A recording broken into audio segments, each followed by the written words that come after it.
بسم اللہ الرحمن الرحیم رب اشرح لی صدری ویسر لی امری واحلل عقدۃ من لسانی یفقہوا قولی۔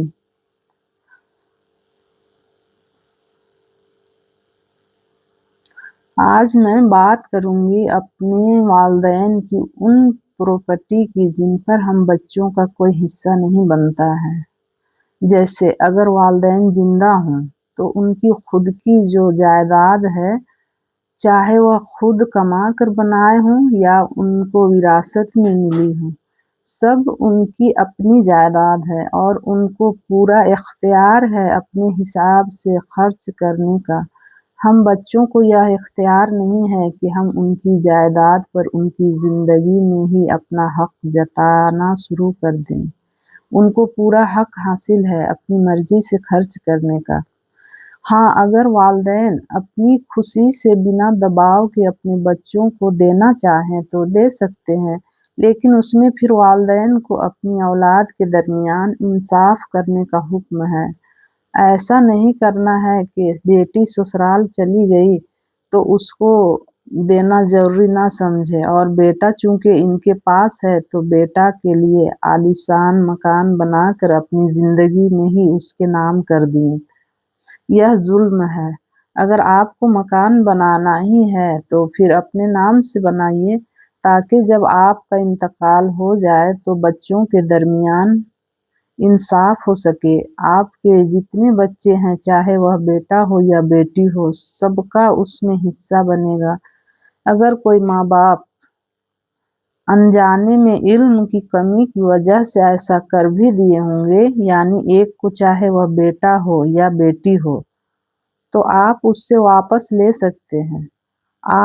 اب آپ کہیے گا کہ جتنا ایک کو دیے ہیں اتنا ہی دوسرے اور تیسرے کو بھی دھیرے دھیرے بنا کر دیں گے۔ تو میں آپ سے پوچھتی ہوں کہ آپ کے پاس کوئی سرٹیفکیٹ ہے کیا کہ آپ اتنا دن تک زندہ رہیں گے؟ اگر ہے تب تو پھر آپ ٹھیک ہی کر رہے ہیں، اور اگر نہیں ہے اور ہرگز نہیں ہوگا، کیونکہ موت اچانک کبھی بھی آ سکتی ہے، وہ بتا کر نہیں آتی، وہ ہماری روح کو کبھی بھی نکال کر لے جا سکتی ہے، پھر آپ کا پلان سارا کا سارا چوپٹ ہو کر رہ جائے گا۔ پھر آپ کا خود کا بویا ہوا فتنہ آپ کے گھر میں اپنا جلوہ دکھانا شروع کر دے گا۔ پھر نسل در نسل آپ کی اس ناانصافی کو بچے یاد رکھیں گے۔ ابھی بھی وقت ہے آپ کے پاس، اگر دینا ہو تو سب بچوں کو برابر دیں، اور نہ دینا ہو تو کسی کو نہ دیں، اور اگر غلطی سے کسی کو دے بھی دیے ہوں تو آپ کو یہ حق حاصل ہے کہ آپ اس سے واپس لے لیں۔ میں آپ کو ایک حدیث کا واقعہ بتاتی ہوں۔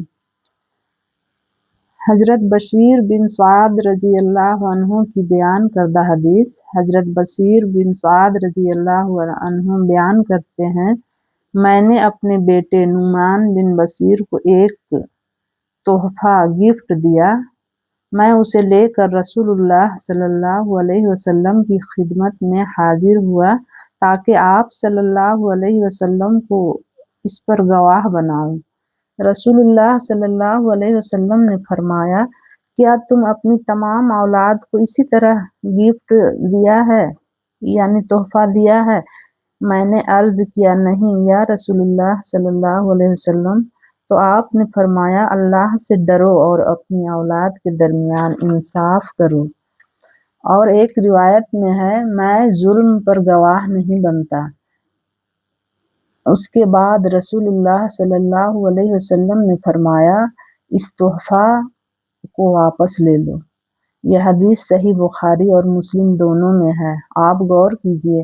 سوال نبی صلی اللہ علیہ وسلم نے کیا، ناانصافی کو ظلم؟ نبی صلی اللہ علیہ وسلم نے کہا، گواہی دینے سے انکار؟ نبی صلی اللہ علیہ وسلم نے کیا، تحفہ واپس لینے کا حکم؟ نبی صلی اللہ علیہ وسلم نے دیا۔ اسی حدیث کی بنیاد پر علماء فرماتے ہیں، اگر کسی ایک اولاد کو زیادہ دے دیا جائے تو بہتر ہے کہ یا تو سب کو برابر دیا جائے